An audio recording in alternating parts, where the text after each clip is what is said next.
Thank you for watching this video. Subscribe to my channel. One question. I don't expect you to answer this in the comment section. Just something for you to think about.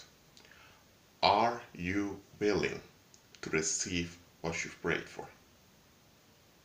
Or let me say it better. Are you willing to endure whatever it takes to get what you've been praying for? Because this is what I've noticed during my time in doing this online ministry. A lot of folks, they want to get away from something that's bad. And I don't blame you for wanting to get away from something that's bad. But their mind is relief centered. They just want relief from the thing that's bad. But when you really ask them where they want to go, they don't know. They just want to get away from the bad. And this is a wrong place to be. Because if you're so desperate for relief, guess what? The enemy will come with the relief for you. And when the relief comes, man, it will hit you. Just like when people are drinking a lot of alcohol or taking drugs, or you get a big shot, the relief has come. I'm not saying you're going to do drugs or any of that, but the enemy may come with solutions to you that will change your circumstances. And you will think it's the Lord, while it's the enemy. Because here's the thing. Too often, people don't look beyond. They only look at the present circumstances and how they feel, how things impact them. It can be that a circumstance or something is impacting you in a negative manner. That's true. But how are you relating to it? Because often it's not the circumstance itself that's the issue, it's how you relate to it. And we don't examine we have this unexamined narrowness in our thinking that we carry with us. That's the default state of worldly people. Unfortunately, also for believers aren't delivered yet. And based on this narrowness, you are upset with the circumstance. You want it to change. And when you want to change, sometimes you see an option and you think, okay, that's what I want. So you begin to pray for that option that you think, oh, this is going to help me.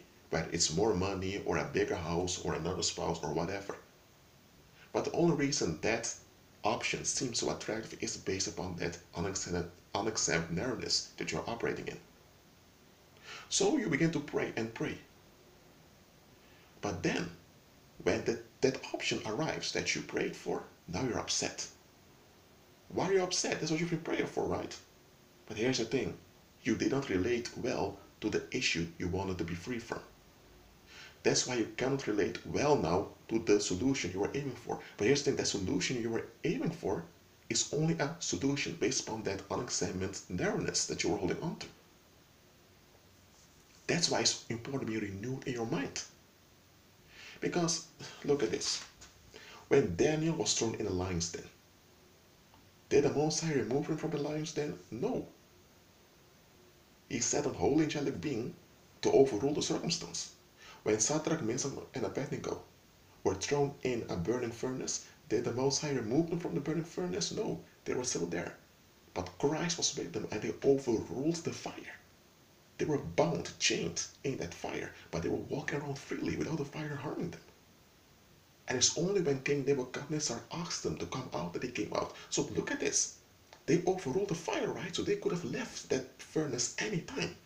But they totally forgot that they were in a burning furnace because they were so Christ-centered. They were so centered upon the presence of Christ that was with them. So they didn't even notice they were in a burning furnace anymore. Look at how powerful that is. Look, I'm not saying that you can't remove yourself from a bad situation. I'm not telling you can't. You should when you can. That's a reasonable and a practical thing to do. But how do you relate to stuff? Okay? And here's the thing. This is why some of your prayers are not answered. Because the Holy Spirit knows if these prayers are answered, you'll be far worse. Why? Not because of what you're aiming for is bad in itself, but because how you relate to stuff. And the enemy will use the way you relate to stuff to get a hold on you. He already has. That's why it's important to be renewed in your mind. Okay, I don't want to make this video too long. Just hear me out. Whatever you're going through, remember, the Most High did not remove Lot from the world. When he wanted to destroy Sodom, he preserved Lot, removed them from the town, and destroyed the town. But there were still other cities around that were just like Sodom. But Sodom was the worst one, and the Most High made an example. But Lot was not taken out of the world. Abraham was not taken out of the world. The disciples, when Christ returned, after Christ was risen, they weren't removed from the world. But they learned to overrule by the power of the Holy Spirit. That is what you ought to also. And look, what you have been praying for, I don't think it's a bad thing. But are you willing and ready to receive and live with what you have been praying for? This has to do with how you relate yourself, has to do with your mind.